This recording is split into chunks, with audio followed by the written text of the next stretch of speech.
చాలా రోజుల తర్వాత మళ్ళీ మీ ముందుకు వచ్చాను. ఈ మధ్య కొంచెం బిజీ ఉండడం వల్ల వీడియోస్ అప్లోడ్ చేయలేకపోయాను. ఎప్పుడూలాగా మళ్ళీ సపోర్ట్ చేస్తారని కోరుకుంటున్నాను. ఈ రోజు ఒక థ్రిల్లింగ్ హర్రర్ స్టోరీతో వస్తున్నాను. ఇది నిజమా లేదా ఒక మానసిక భ్రమ? ఈ మిస్టరీని తెలుసుకునే లోపు ఈ వీడియోని లైక్ చేయండి, ఛానల్ని సబ్స్క్రైబ్ చేయండి. మరి మీరు రెడీనా? Let's begin. నాకు ఒక చిన్న డౌట్. మనం స్ట్రెస్లో ఉన్నప్పుడు మన మైండ్ చాలా విషయాలు క్రియేట్ చేసుకుంటుంది, కానీ ఒక్కోసారి మనం చూసింది మన ఇమాజినేషన్ అనుకుంటాం, కానీ అది నిజమైతే? నేను ఈ జర్నీ చేసిన తర్వాత నా జీవితంలో కొన్ని క్వశ్చన్స్కి ఇప్పటికీ ఆన్సర్స్ దొరకలేదు. నా పేరు రాఘవ, నాకు 27 సంవత్సరాలు. నా జీవితంలో జరిగిన ఒక ఎక్స్పీరియన్స్ని ఇప్పుడు మీకు చెప్తాను. ఇది నిజమేనా లేక నా మనసులో మాత్రమే జరిగిందా? అది నాకు ఇప్పటికీ అర్థం కాలేదు. నేను హైదరాబాద్లో గచ్చిబౌలిలో ఉంటున్నాను. ఒక స్టార్టప్ కంపెనీలో ప్రైవేట్ జాబ్ చేస్తున్నా, కానీ నాకు ఆ జాబ్ నచ్చలేదు. ఆఫీస్ వర్క్ వల్ల చాలా స్ట్రెస్ ఉంటుంది. ఓవర్ టైం వర్క్ చేయించుకుంటున్నారు. శాలరీ కూడా చాలా తక్కువ. ఎంత కష్టపడుతున్నా సాటిస్ఫాక్షన్ ఉండట్లేదు. ఇంకెక్కడే ఈ శాలరీతో ఎన్ని ఇయర్స్ వర్క్ చేస్తామని అనిపించి కెరీర్ గ్రోత్ కోసం బెంగళూరు వెళ్ళిపోయి వాకిన్ ఇంటర్వ్యూస్ ఇద్దామని ప్లాన్ చేశాను. ఒకసారి జాబ్ దొరికితే హైదరాబాద్ వదిలి బెంగళూరుకి వెళ్ళిపోయి సెటిల్ అవుదాం అనుకున్నాను. అయితే ఫ్రైడే రోజు వర్క్ అయిపోయాక ఇంటికి వెళ్ళి లగేజ్ సర్దుకొని ఫ్యామిలీకి చెప్పేసి జర్నీ స్టార్ట్ చేశాను. హైదరాబాద్ నుంచి బెంగళూరుకి ఆల్మోస్ట్ 8 hours జర్నీ. నైట్ అంతా కార్ డ్రైవ్ చేయాలంటే కష్టమని నైట్ ఒక హోటల్లో స్టే చేసి మళ్ళీ మార్నింగ్ స్టార్ట్ చేద్దాం అనుకున్నాను.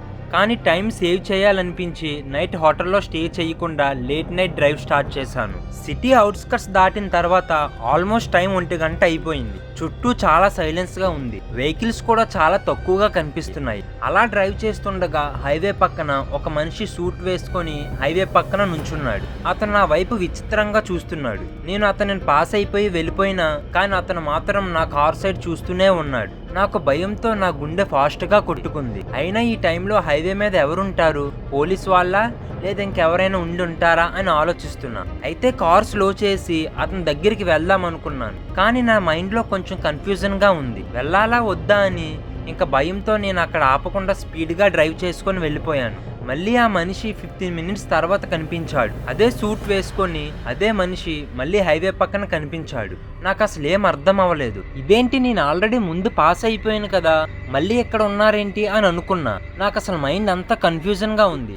ఏం అవసరం ఉందో అతనికి హెల్ప్ కావాలేమో అని అనుకొని కార్ స్లో చేశాను. అతని దగ్గరికి వెళ్దామని కార్ పార్క్ చేస్తున్నా, కానీ ఆ మనిషి కనిపించలేదు. నేను షాక్ అయిపోయాను. అదేంటి, ఇప్పుడే కదా చూశాను అతన్ని, ఇంతలోపే కనిపించకపోవడం ఏంటి? ఇది ఎలా పాసిబుల్ అనుకున్నాను. అప్పటికే నాకు చాలా హెడ్ఏక్ వచ్చేసింది. అసలు ఏం జరుగుతుంది అర్థం అవ్వట్లేదు. ఇంక మళ్ళీ డ్రైవ్ చేసుకుని వెళ్ళిపోతున్నా. ఒక దగ్గర టీ షాప్ కనిపించింది. రిలాక్స్ అవుదామని కార్ సైడ్ కాపి టీ తాగుతున్నా. మళ్ళీ ఆ మనిషి టీ షాప్ దగ్గర ఒక పోల్ పక్కన కనిపించాడు.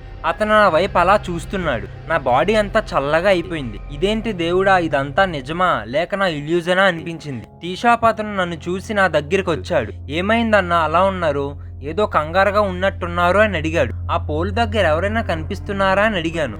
అన్నా, నేను ఈ షాప్ 10 సంవత్సరాల నుంచి నడుపుతున్నా. ఈ పోల్ దగ్గర నాకు చాలా షాకింగ్ ఇన్సిడెంట్స్ తెలుసు. చాలా మంది మిడ్ నైట్ డ్రైవ్ చేస్తూ ఈ ఏరియాలో స్ట్రేంజ్ గా బిహేవ్ చేస్తారు. చాలా మంది ఒక సూట్ వేసుకొని ఉన్న మనిషి గురించి చెప్పారు, కానీ యాక్చువల్ గా ఆ మనిషి 7 సంవత్సరాల క్రితం ఈ రోడ్ లో ఒక యాక్సిడెంట్ లో చనిపోయాడని చెప్పాడు. ఈ మాట వినగానే నా బాడీ అంతా ఏదోలా అయిపోయింది. అన్న, మిడ్ నైట్ లో ఎవరు ఇక్కడ ఆగకూడదు అని చెప్పాడు. ఈ హైవేలో చాలా స్టోరీస్ ఉన్నాయి, మీరు నైట్ టైం డ్రైవ్ చేయకండి అని చెప్పాడు. నేను ఇంకెవరి మాట వినకుండా కారులోకి వెళ్ళి డోర్ లాక్ వేసుకొని ఫుల్ స్పీడ్ లో వెళ్ళిపోయాను. నైట్ మళ్ళీ ఆ మనిషి కనిపిస్తాడా, నా కారు పక్కన మళ్ళీ నడుస్తాడా అనే టెన్షన్ లో ఉన్నాను. నా మైండ్ లో చాలా క్వశ్చన్స్ రన్ అయ్యాయి. ఇంకా భయంతో డ్రైవ్ చేసుకుని బెంగళూరుకి రీచ్ అయిపోయా. అతను చెప్పింది నిజమా లేదా నా ఇమాజినేషనా అనేది ఈ క్వశ్చన్ కి ఆన్సర్ నాకు ఎప్పటికీ తెలియలేదు.